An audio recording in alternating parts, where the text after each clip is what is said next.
One of the questions that has most pressed itself on me is how the rich became rich and the poor became poor. And here, I'm not talking about individuals, but nations. Not only are some countries vastly richer than other countries, there's also this disturbing pattern. The white nations of the world, the United States, Canada, all of Western Europe, Australia, and New Zealand, all of them rank among the wealthiest nations of the world.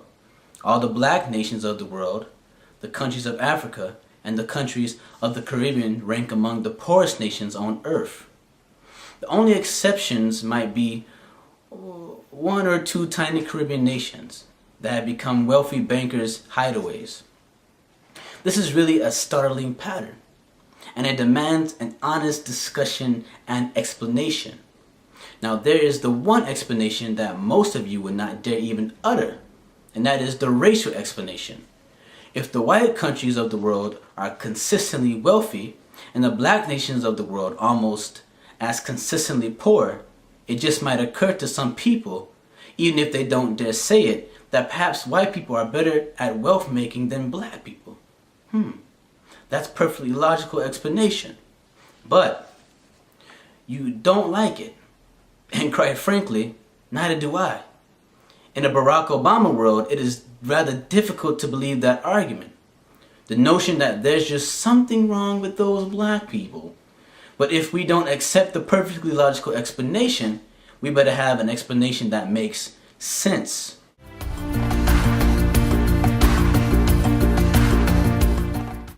There's another logical explanation, and that is this. The white nations of the world in fact drove the nations of Africa and the Caribbean into poverty. One set of nations becoming rich while the other set became poor didn't just happen side by side. No, the fact is that one caused the other. All of Africa and all of the Caribbean were turned into colonies of European powers by the end of the 19th century. It is a fact alone that explains the poverty of Africa and the Caribbean. Some people, when they hear this explanation, think that it is too simplistic. The colonization of Africa lasted about a century, and most of it ended over 2 generations ago. To a lot of people, it sounds like black people blaming white people for their woes. But you have to understand the nature of the colonization. For centuries, countries have been invading and conquering other nations. Being made a colony does not condemn a country to perpetual poverty. But the character of the European invasion and colonization of Africa in the late 1800s differed from old-style conquering. In the old days, before industrial capitalism, conquering another country was a simple thing, very simple. As conquerors, you slaughtered the opposing army, stole the locals' gold and jewels, raped the women, passed on your aids, and returned home. If you decided to stay and rule the conquered land, life did not change much for the local peasant. If you were a farmer before the invasion, you would be one after. If you were a shoemaker before, you would be a shoemaker afterwards. The fundamental difference is that the taxes which you used to pay to the local lord would now be paid to a foreign lord. A big difference for the lords, but not a big difference in the life of a nation.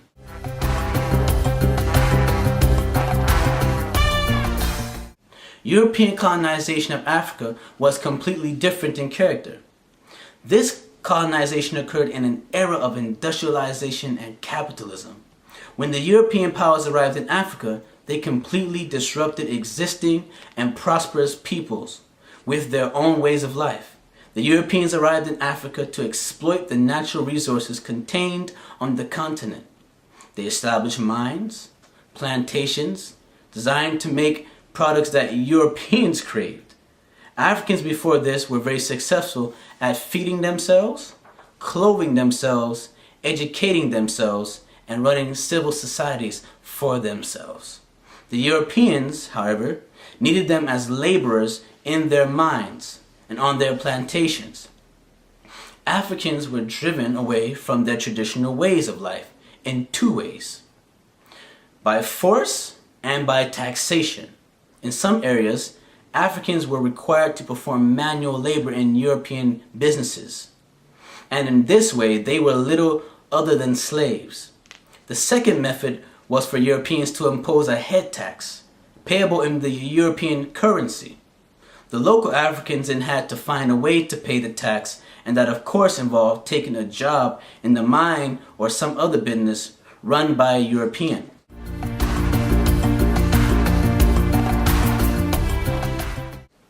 With the Europeans in Africa, the continent produced a great deal of wealth. But this did not make Africa wealthy. This occurred because of the following.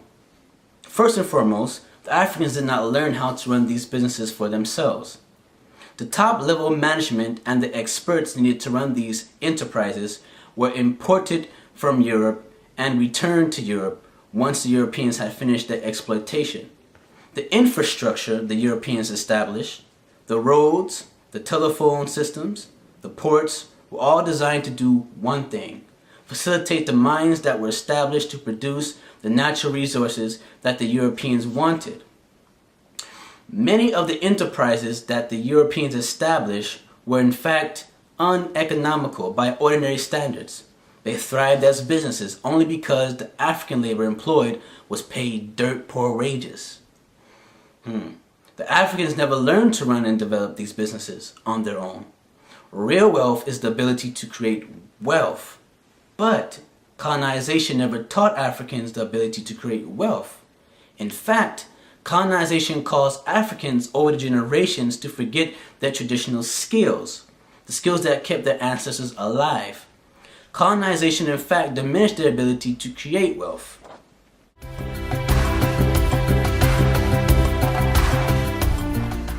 The Europeans in their colonization encouraged monoculture. Monoculture is the growing of one crop to the exclusion of others. Caribbean colonies most especially were subject to this. Entire islands were given over to the growing of one crop, most usually sugarcane. Monoculture can also apply to business, where one industry alone is developed in a country. Monoculture presents huge problems and effectively destroys a country's ability to produce wealth for itself. When a country produces only one product, it has zero bargaining power. Those who wish to buy the product can go elsewhere or buy it, and these buyers can therefore demand that prices be lowered. Any producers cannot demand a higher price. However, if buyers decided not to buy, the producers have nothing else to sell. So they must sell at the lower price in order to survive. Monoculture is a classic way to keep a country poor.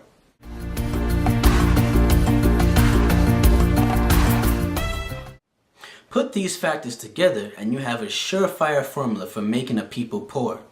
African countries produced a great deal of wealth in industries and or plantations, but this industry disrupted Africans' normal way of life, lessened their ability to provide for themselves, denied them essential skills in the new way of life, produced goods Africans did not need but foreigners wanted, required the exploitation of laborers, and put Africans in a poor bargaining position.